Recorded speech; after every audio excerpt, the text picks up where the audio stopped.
সুপ্রিয় দর্শক, আসসালামু আলাইকুম। আপনাদের সবাইকে স্বাগত জানাচ্ছি এখনকার আলোচনায়।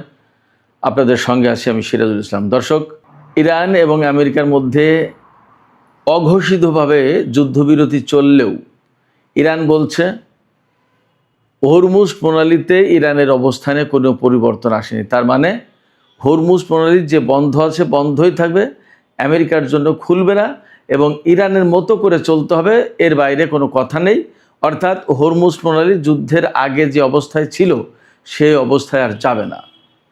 এপাশে বিভিন্নভাবে আমেরিকার পক্ষ থেকে যে দাবি করা হচ্ছে যে আমেরিকা ইরানের সাথে যুদ্ধবিরতি শান্তি আলোচনা চালাচ্ছে, ইরানের পক্ষ থেকে পরিষ্কার করে বলা হচ্ছে এই ধরনের কোনো উদ্যোগের সাথে ইরান নেই।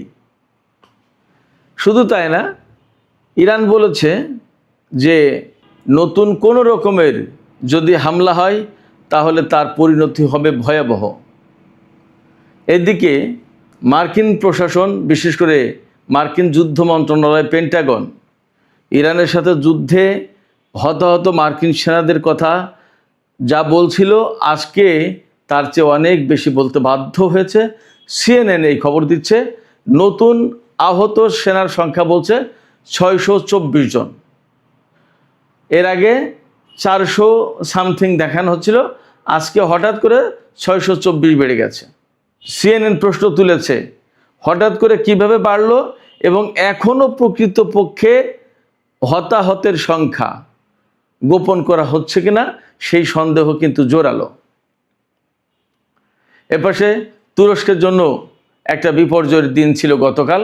সৌদি আরব থেকে তুর্কি নির্মিত বাইরাক্তার আকিঞ্চি ড্রোন ইয়েমেনে গোয়েন্দা বৃত্তির জন্য পাঠানো হয়েছিল। ইয়েমেনিরা একেবারে সাধারণভাবে সেই ড্রোন ভূপাতিত করেছে, যে ড্রোনের দাম 25 থেকে 30 মিলিয়ন ডলার, অনেক অনেক টাকা দাম। এরপরে আরও দুটি ঘটনা আছে, দুটি জাহাজ ডুবির ঘটনা আছে তুরস্কের। গতকাল তুরস্ক একের পর এক বিপর্যয়ের মুখে পড়েছে। এবার সে কাস্পিয়ান সাগরে ইরানের যে বাণিজ্যিক জাহাজে ইউক্রেন ক্ষেপণাস্ত্র হামলা চালিয়েছে, সে ব্যাপারে ইরানের পক্ষ থেকে তো কড়া প্রতিবাদ জানানো হয়েছেই। কাস্পিয়ান সাগর তীরবর্তী তুর্কমেনিস্তান, তাদের পক্ষ থেকে প্রতিবাদ জানিয়ে বলা হয়েছে কাস্পিয়ান সাগর শান্তি, সম্প্রীতি আর ভ্রাতৃপ্রতিম প্রতিবেশী দেশের এই সাগর, এখানে এই ধরনের হামলা গ্রহণযোগ্য না। তো সুপ্রিয় দর্শক, এই যে বেশ কয়েকটি বিষয় বললাম, এই বিষয়গুলো নিয়ে ছোট ছোট করে আলোচনা করব। আপনারা আশা করি শেষ পর্যন্ত সঙ্গে থাকবেন। আর যদি ভিডিও ভালো লাগে তাহলে লাইক, কমেন্ট, শেয়ার করবেন এবং চ্যানেলটি সাবস্ক্রাইব করে সাথেই থাকবেন। দর্শক, চলুন বিস্তারিত আলোচনা করি। সর্বপ্রথম বলি, ইরানের পক্ষ থেকে একদম পরিষ্কার করে বলা হয়েছে যে বিভিন্ন সূত্র থেকে বা আমেরিকার পক্ষ থেকে বিভিন্ন কায়দায় ইনিয়ে বিনিয়ে যে দাবি করা হচ্ছে যে ইরানের সাথে আমেরিকার শান্তি আলোচনা চলছে, যুদ্ধবিরতির আলোচনা চলছে, প্রকৃতপক্ষে এই ধরনের কোনো আলোচনায় ইরান যুক্ত হয়নি, ইরান নেই, ইরান এই ধরনের কোনো আলোচনা করছে না। ইরানের পররাষ্ট্র মন্ত্রণালয়ের মুখপাত্র ইসমাইল বাকাই এই ঘোষণা দিয়েছেন। অর্থাৎ ইরান সরকারের পক্ষ থেকে একেবারে পরিষ্কার করে বলা হলো যে এই ধরনের আলোচনায় নেই। যুদ্ধ অঘোষিতভাবে আমেরিকা বন্ধ করেছে। ইরান বলছে যে তারা যুদ্ধ শুরু করেছে, কিন্তু যুদ্ধ এখানেই শেষ না। যুদ্ধ কবে, কখন, কিভাবে শেষ হবে সেটা সিদ্ধান্ত নেবে ইরান। অর্থাৎ ইরান তার মতো করে একটা পর্যায়ে গিয়ে শেষ করবে যুদ্ধ। কারণ ইরানের মনে অনেক দুঃখ, ব্যথা, বেদনা, ক্ষোভ, অনেক কিছু আছে। ইরান অনেক কিছু হারিয়েছে, তাদের সর্বোচ্চ নেতা থেকে শুরু করে বহু বেসামরিক নাগরিককে হারিয়েছে যাদের কোনো অপরাধ ছিল না এই যুদ্ধের ব্যাপারে।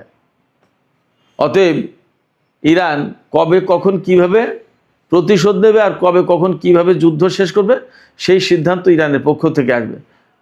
ইরান আরও বলেছে যে যখনই তেলের দাম বেড়ে যায় তখনই ডোনাল্ড ট্রাম্প তাড়াতাড়ি আলোচনায় বসার ব্যবস্থা করে। আমরা তার এই চালাকি, তার এই কৌশল আমরা বুঝি, এই সমস্ত আলোচনা এখন আর হবে না। পাশাপাশি ইরানের সামরিক বাহিনী একদম সুস্পষ্ট করে বলেছে যে আমেরিকা যুদ্ধ বন্ধ করেছে, ফাইন, কিন্তু নতুন করে যদি ইরানের উপরে হামলা চালায় তাহলে তার পরিণতি হবে ভয়াবহ এবং ইরান যে কোনো পরিস্থিতি মোকাবেলার জন্য কিন্তু প্রস্তুত রয়েছে। এই কথা কেন বলছে ইরানের পক্ষ থেকে?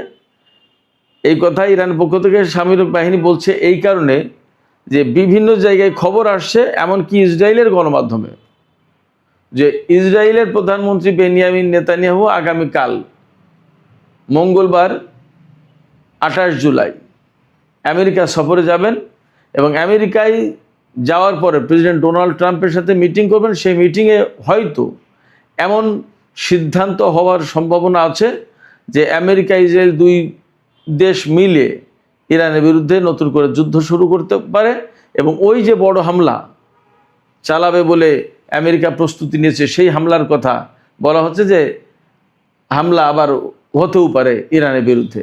এই জায়গায় ইরানের সামরিক বাহিনী পরিষ্কার করে বলেছে যে আমেরিকা যদি নতুন করে ইরানের বিরুদ্ধে কোনো রকমের হামলা চালায় তাহলে তার পরিণত হবে ভয়াবহ।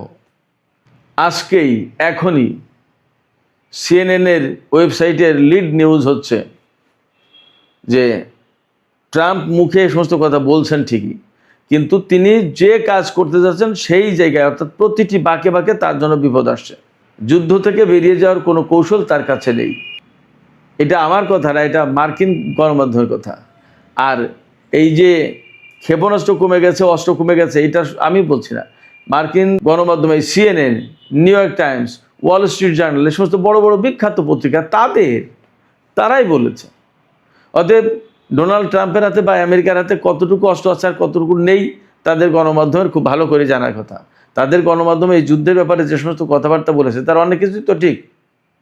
যেমন এই যে হতাহতের কথা, মার্কিন গণমাধ্যমে বহুদিন ধরে সন্দেহ প্রকাশ করে আসছে। তারা বলছে যে পেন্টাগন বা যুদ্ধমন্ত্রী পিট হেগসেথ যে বলছে এতজন সেনা নিহত হয়েছে আর এতজন আহত হয়েছে, কিন্তু প্রকৃত সংখ্যা, হতাহতের সংখ্যা এর চেয়ে আরও অনেক বেশি। এখন আজকে যে তারা নতুন করে আপডেট করলো হতাহতের সংখ্যা, তাতে বলেছে নিহত 18 জন আর আহত 624 জন। কিন্তু সিএনএন এখানে বলছে যে এই সন্দেহ ব্যাপক জোরালো, যে এই সংখ্যা আরও বেশি হবে প্রকৃত সংখ্যা। এখন এখানে আমি আর একটা প্রশ্ন তুলে দিই, যখন 624 জন আহত তখন মাত্র কি 18 জন নিহত হয়? বহু গণমাধ্যমে এবং সামাজিক মাধ্যমে আমেরিকার এই হতাহত অর্থাৎ নিহত এবং আহত মার্কিন সেনা সংখ্যা কমিয়ে বলছে। এই ব্যাপারে তারা সন্দেহ প্রকাশ করেছে এবং তাদের সন্দেহ তো অমূলক নয় যে আজকে হঠাৎ করে এতজন বেড়ে গেল কী করে আহত সেনার সংখ্যা। অনেক তথ্য আছে যে তথ্য আসলে আমেরিকা গোপন করছে। তাদের পরিস্থিতি আসলে যথেষ্ট নাজুক।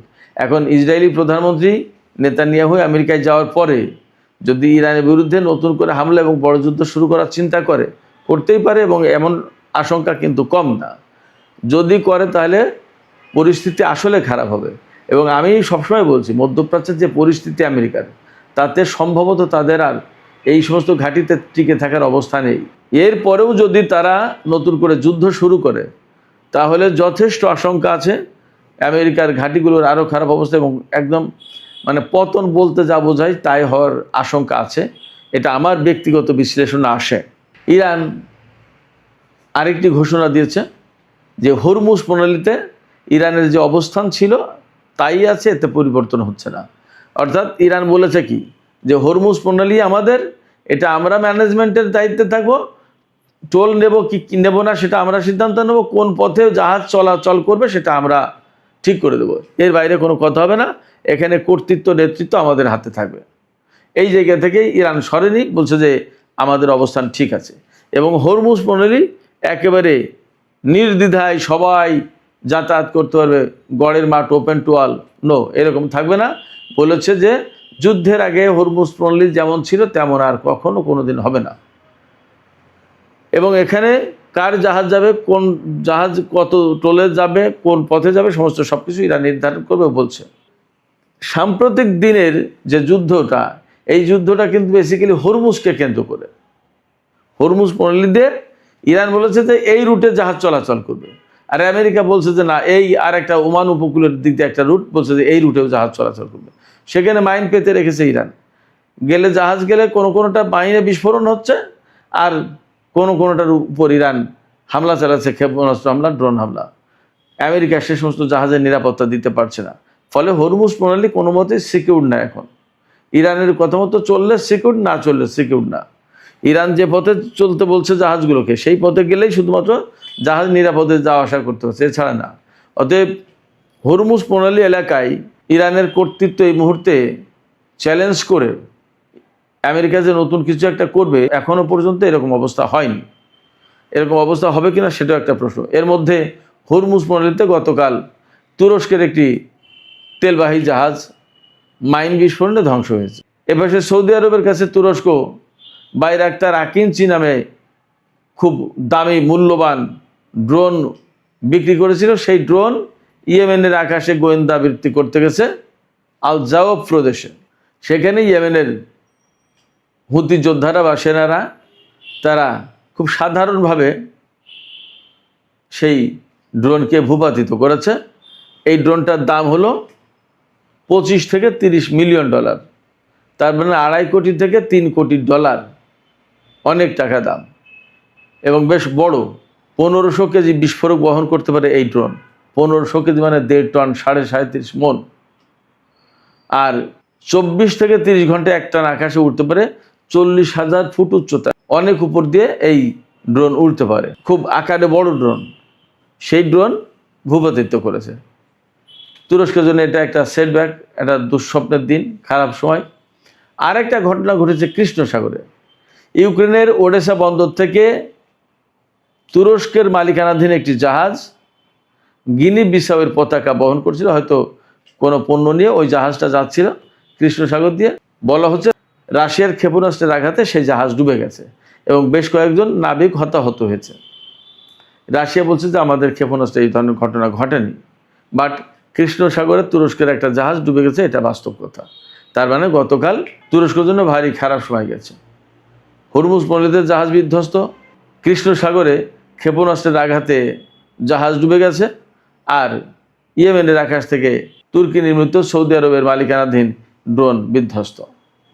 তুরস্কের জন্য কোনো খবরই ভালো ছিল না। সুপ্রিয় দর্শক, এখনকার আলোচনা এখানে শেষ করতে চাই।